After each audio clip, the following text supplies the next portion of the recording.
The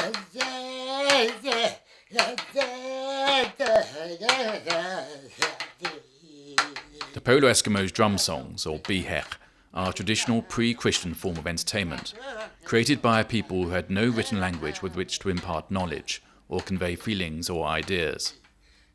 Today, Ayaku Michik, a 67-year-old former hunter and one of the first men to make it to the North Pole, is one of the very few who can remember these songs. He is one of just 770 speakers of Inughuit, or Polo Eskimo, a non-standardized language of sighs and groans where words can be 50 letters long.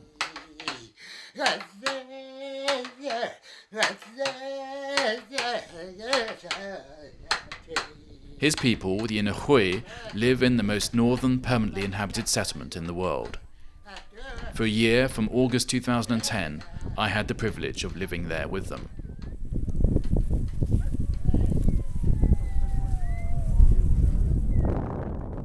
Home for the Inughuit is the Arctic wilderness of northwest Greenland, the largest island on Earth with a population half the size of Cambridge. This is a place where the sun does not rise for 3.5 months of the year, and the rhythm of each day is determined by only one thing: hela, the word for weather, but also consciousness and mind.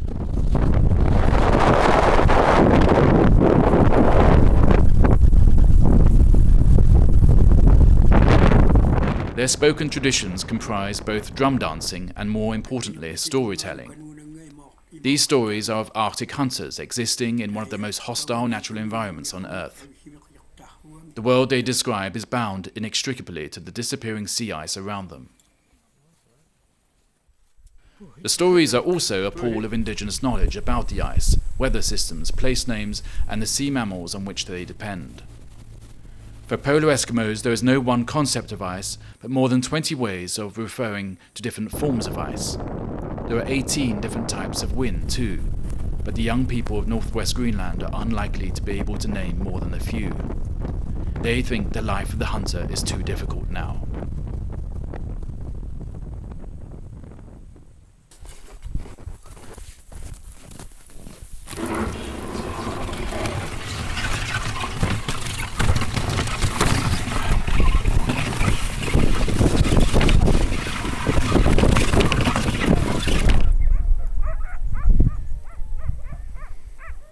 By and large, the Polo Eskimos do not believe in man-made climate change.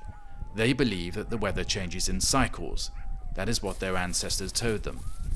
But if the sea ice disappears, only to return 50 years later, the unrecorded knowledge bound up in their stories will be lost forever, to the detriment of future hunters.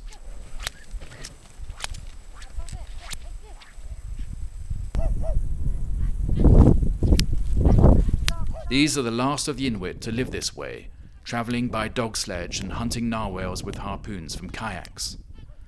But their world is changing. The glaciers are melting at a faster rate than anybody ever expected, and the movement of animals has become less predictable. The Arctic hunters believe that we have not listened to nature, and now we are paying the price. They think it is time to use our knowledge wisely.